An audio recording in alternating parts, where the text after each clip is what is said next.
Assalamualaikum warahmatullahi wabarakatuh. Jumpa di Matematika 7. Kali ini dalam materi pokok aritmatika sosial, submateri pokok menjadi bagian 1 konsep aritmatika sosial. Sobat, jangan lupa berdoa sebelum belajar. Semoga dapat dengan mudah mengenal dan memahami konsep aritmatika sosial. Amin. Jangan lupa juga untuk subscribe bagi yang belum ya. Dari rencana 3 bagian video pembelajaran tentang aritmatika sosial. Bahasan kali ini yang menjadi dasar untuk pemahaman pembelajaran selanjutnya hanya satu, yaitu penjualan dan pembelian, di mana dalam prosesnya akan ada kondisi untung dan rugi. Sengaja diambil hanya satu bahasan untuk mengurangi beban pembelajaran sebelumnya. Sekilas yang dapat menggambarkan tentang aritmatika sosial. Di dalamnya ada masalah sebagai berikut. Keuntungan menyatakan kelebihan dari modal. Kerugian menyatakan kekurangan dari modal. Bunga menyatakan imbalan dari pokok simpanan. Diskon menyatakan potongan harga. Pajak menyatakan kontribusi wajib. Bruto menyatakan berat kotor. Neto menyatakan berat bersih. Tara menyatakan berat wadah. Dan dalam video pembelajaran kali ini hanya 2 yang dibahas, yaitu tentang kerugian dan keuntungan. Mari sobat bahas bersama. Bagian 1 tentang konsep aritmatika sosial adalah suatu ilmu yang menamakan dirinya sebagai aritmatika sosial, di mana seorang tokoh yang bernama David Ricardo yang berani menentang pemikiran bahwa perdagangan internasional adalah sarana untuk meraup keuntungan saja. Dalam konsep ini, Sobat Smart akan mendapatkan istilah-istilah keuntungan, kerugian, dan pemberian diskon atau potongan pada setiap kegiatan jual beli. Dalam prosesnya juga akan ada pembayaran pajak, kondisi barang dengan bruto, neto, dan tara, dan terakhir tentang bunga tunggal dalam perbankan. Mari Sobat Smart fokus ke permasalahan video ini. Tentang penjualan dan pembelian. Pada prinsipnya, pembelian merupakan proses mendapatkan barang dan menggantinya dengan sejumlah uang. Perhatikan kondisi berikut. Pak Subur, seorang penjual bubur ayam di daerah Jakarta. Seperti biasa, setiap pagi Pak Subur pergi ke pasar untuk berbelanja bahan pokok untuk membuat bubur ayam. Untuk membeli bahan pokok bubur tersebut, Pak Subur menghabiskan uang sebesar 1 juta rupiah. Demikian kondisi pembelian. Sedangkan penjualan pada prinsipnya merupakan proses memberikan sesuatu di mana dari apa yang diberikan bersangkutan akan mendapatkan pengganti sejumlah uang. Perhatikan kondisi berikut. Dengan bahan baku yang dibeli Pak Subur di pasar, mampu membuat sekitar 130 porsi bubur ayam dan dijual dengan harga 10.000 per porsi. Pada hari itu, Pak Subur mampu menjual 110 porsi bubur ayam. Nah, Sobat Smart, sudah mendapatkan gambaran tentang kegiatan penjualan dan pembelian ya? Mari lanjutkan. Salah satu dampak dari kegiatan penjualan dan pembelian adalah adanya untung, merupakan kelebihan dari modal yang didapat setelah kegiatan penjualan dan pembelian. Perhatikan kondisi berikut. Pak Dedi membeli motor bekas dengan harga 4 juta rupiah. Dalam waktu 1 minggu, motor tersebut dijual kembali dengan harga 4.200.000 rupiah. Tentukan persentase keuntungan Pak Dedi. Perhatikan di sini, penjualan yang dilakukan Pak Dedi pasti untung karena penjualan lebih dari modal. Ada rumusan untuk menghitung keuntungan. Dalam bentuk persen untung sama dengan 100% dikali nilai untung dibagi nilai beli. Sedangkan dalam bentuk nilai untung sama dengan persen untung dikali nilai beli. Mari coba melakukan perhitungan berapa persentase keuntungan Pak Dedi. Persen jual untung sama dengan 100% kali nilai untung adalah selisih nilai jual dengan modal. Jadi 4.200.000 dikurang 4 juta. Selisih ini bagikan dengan nilai beli 4 juta. Sederhanakan. Persen jual untung sama dengan 100% kali 200.000 dibagi 4 juta. Kecilkan nilai untuk mempermudah penghitungan. Persen untung sama dengan 100% dikali 2 bagi 40. Buat ke bentuk pecahan. Persen jual untung sama dengan 100% kali 0,05. Sehingga didapat persen jual untung sama dengan 5%. Masalah satu lagi. Jika Pak Dedi membeli motor bekas dengan harga 4 juta rupiah, dalam waktu 1 minggu motor tersebut dijual kembali dengan harga 105% dari harga beli. Tentukan keuntungan Pak Dedi.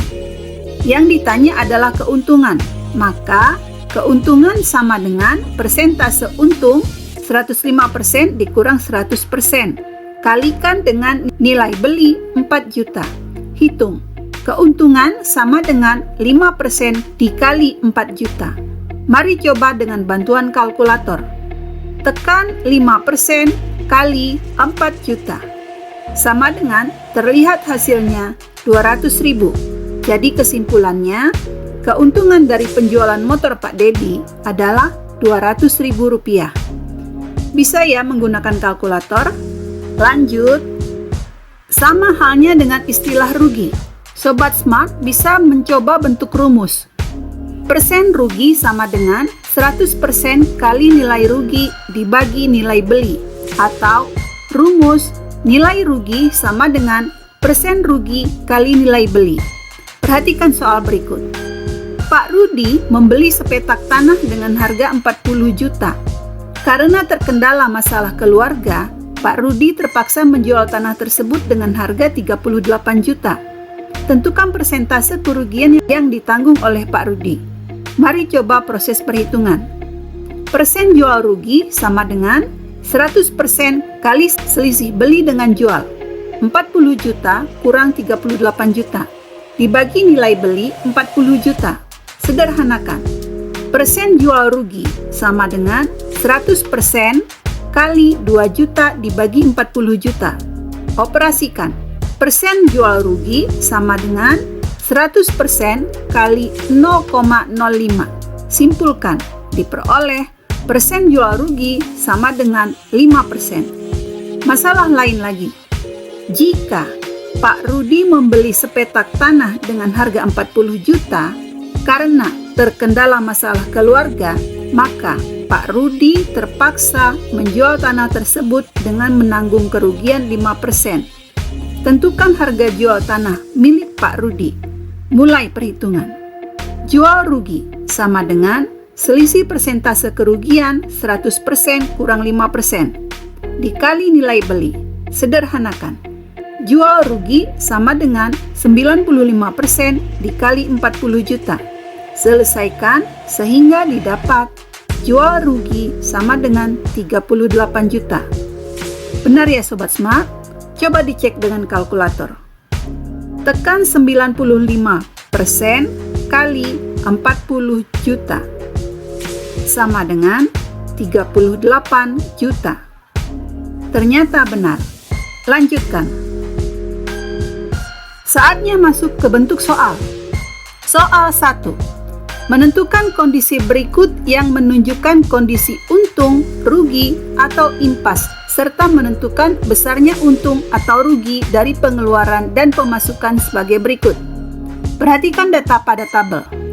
Terdapat kolom nomor untuk 5 baris data. Terdapat kolom pemasukan dan pengeluaran yang sudah ada datanya. Terdapat kolom untung, rugi, impas yang akan ditentukan kondisinya. Mari mulai. Baris pertama. Dengan pemasukan 1 juta setelah dikeluarkan 900.000, maka ada kelebihan, artinya untung 100.000. Baris kedua. Dengan pemasukan 1 juta setelah dikeluarkan 1.200.000, maka ada kekurangan, artinya rugi 200.000. Baris ketiga. Dengan pemasukan 2 juta setelah dikeluarkan 2 juta, artinya terjadi impas, tidak untung dan tidak rugi. Baris keempat. Dengan pemasukan 1.500.000 setelah dikeluarkan 1.550.000, maka ada kekurangan, artinya rugi 50.000. Baris terakhir, baris kelima. Dengan pemasukan 1 juta setelah dikeluarkan 800.000, maka ada kelebihan. Artinya, untung 200.000. Paham ya? Soal selanjutnya. Soal 2. Seorang pengusaha mengeluarkan 1 juta rupiah untuk menjalankan usahanya. Jika pada hari itu dia menanggung kerugian sebesar 250.000, maka besarnya pendapatan yang didapatkan pada hari itu adalah, perhatikan, pengeluaran 1 juta, kerugian 250.000. Berarti cari selisih dengan kerugian. Inilah besar pendapatan hari itu, sebesar 750.000. Soal selanjutnya. Soal 3. Seorang pedagang sayuran mengeluarkan 1.500.000 untuk menjalankan usahanya. Jika pada hari itu dia mendapatkan keuntungan sebesar 200.000, maka besarnya pendapatan yang didapatkan pada hari itu adalah, perhatikan, pengeluaran 1.500.000 dan mendapat keuntungan 200.000. Maka untuk mendapat besar pendapatan hari itu adalah dijumlahkan 1.700.000 rupiah. Paham ya? Soal selanjutnya. Soal 4. Seorang penjual kerupuk mengeluarkan modal sebesar 1 juta untuk menjalankan usahanya. Dia mematok harga kerupuknya adalah 6.000 per bungkus. Jika ia merencanakan ingin mendapatkan keuntungan 200.000 rupiah dari usaha kerupuknya tersebut, maka berapa kemasan kerupuk minimal yang harusnya dibuat? Sobat Smart bisa gunakan kalkulator sebagai bantuan ya. Perhatikan. Modal 1 juta rupiah. Harga jual per bungkus 6.000 rupiah. Banyak kemasan sama dengan 1 juta bagi 600.000. Tekan tombol pada kalkulator. 1 juta bagi 600.000 sama dengan 166,666667. Karena hasilnya pecahan dan tidak ada kemasan dalam bentuk pecahan, maka nilai ini dibulatkan menjadi 167 kemasan. Mendapat keuntungan 1 juta ditambah 200.000 sama dengan 1.200.000. Dengan nilai ini akan ditentukan banyak kemasan dengan keuntungan sama dengan 1.200.000 bagi 6.000. Tekan tombol pada kalkulator. 1.200.000 bagi 6.000 sama dengan 200. Maka kesimpulan didapatkan keuntungan dari jual kerupuk dengan banyak kantong kemasan seluruhnya 200 kemasan. Lanjut soal terakhir. Soal 5. Seorang penjual nasi goreng mengeluarkan modal sebesar 800.000 untuk menjalankan usahanya. Dia mematok harga nasi gorengnya adalah Rp8.000 per porsi. Jika pada hari itu dia menanggung kerugian sebesar 160.000, maka berapa porsi nasi goreng yang berhasil dijual? Perhatikan pembahasan berikut. Modal 8 juta. Harga jual per porsi 8.000. Terjual seharusnya dicari dengan membagikan modal dengan harga per porsi 800.000 bagi 8.000. Gunakan kalkulator. 800.000 bagi 8.000 sama dengan 100. Jadi terjual seharusnya sebanyak 100 porsi ya, tapi mengalami kerugian 160.000. Hitung berapa porsi dengan membagi 160.000 dengan 8.000 menggunakan kalkulator. 160.000 bagi 8.000 sama dengan 20. Berarti kerugian dalam porsi adalah 20 porsi yang tidak terjual. Berarti Sobat Smart, porsi nasi goreng yang berhasil terjual sama dengan 100 porsi seharusnya dikurang 20 porsi kerugian, sama dengan 80 porsi. Sobat Smart, Proses perhitungan penjualan dan pembelian tidak selamanya menggunakan rumus baku. Sebagian besar proses dilakukan dengan logika. Jadi, jika Sobat Smart bisa simpulkan di sini, mampu melakukan proses perhitungan penjualan dan pembelian adalah dengan banyak menyelesaikan bentuk permasalahan soal yang ada. Pembahasan ini mengakhiri bagian dari video ini. Materi konsep aritmatika sosial selesai. Sampai jumpa pada materi bagaimana cara menentukan bunga tunggal. See you next.